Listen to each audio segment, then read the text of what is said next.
एक बार एक औरत ऑफिस के काम से किसी से बात कर रही होती है और साथ ही में वह अपने बच्चे को खाना खिला रही होती है। तो इतने में उसे गेट खटखटाने की आवाज़ सुनाई देती है।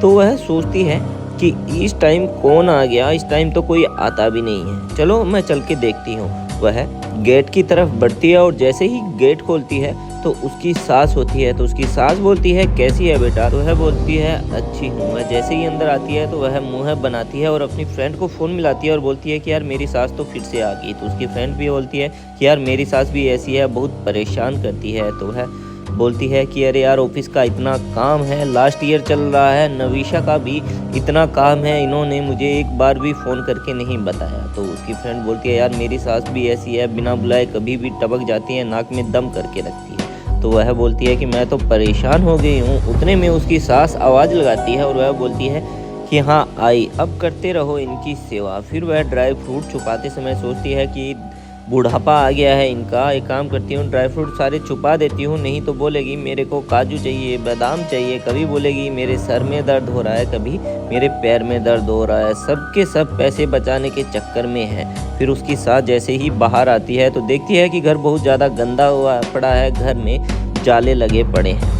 फिर दूसरी तरफ उसकी बहू अपनी सास का बैग चेक करती है कि कपड़े लाई है या फिर वो भी मुझे दिलाने पड़ेंगे। तो वह जैसे ही बैग खोलती है कपड़े तो होते हैं, लेकिन फिर वह सोचती है कि यह क्यों आई है और मेरे लिए तो एक गिफ्ट भी नहीं लेके आई। फिर उसकी सास किचन में जाती है कि अरे खाना अभी तक बना ही नहीं है और टिफ़िन भी कितना गंदा है। फिर वह आगे देखती है तो आगे उसे और भी गंदगी दिखाई देती है। तो वह बोलती है कि बहू बिल्कुल भी घर की तरफ ध्यान नहीं देती है, सारा दिन काम में लगी रहती है।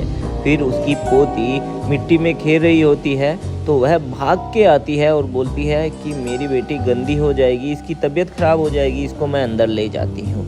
फिर उसकी बहू काम कर रही होती है तो उसकी बेटी उसे बिल्कुल भी काम नहीं करने देती है। तो ये सब करते हुए उसकी सास देखती है और वह घर का सारा काम करने लग जाती है। कभी तो खाना बनाते टाइम उनका हाथ जल जाता है, कभी बच्ची नहीं इधर उधर मिट्टी में पानी में खेलती है तो उसकी तबीयत ख़राब ना हो जाए तो उसका ध्यान रखती है। फिर वह कभी कपड़े धोने लग जाती है तो कभी घर के सारे बर्तन साफ़ करने लग जाती है। फिर उसकी बहू आती है और सोचती है कि अब इन्होंने खाना खाया है कि नहीं खाया। तो वह जैसे ही गेट खोलती है तो उसकी सास उसकी तरफ इशारा करती है कि एकदम बिल्कुल चुप हो जाओ, बेबी सो रही है। तो वह बोलती है कि हाँ चलो ठीक है, और उसकी सास बच्ची को सुला रही होती है। तो उसकी बहू गेट बंद कर देती है। उसकी सास बच्ची को सुलाते हुए बहुत ही खुश हो रही है। फिर उसकी बहू को उस चीज़ का बहुत ही अफसोस होता है कि मेरी सास पूरा दिन काम करती है, बच्ची का इतना ध्यान रखती है,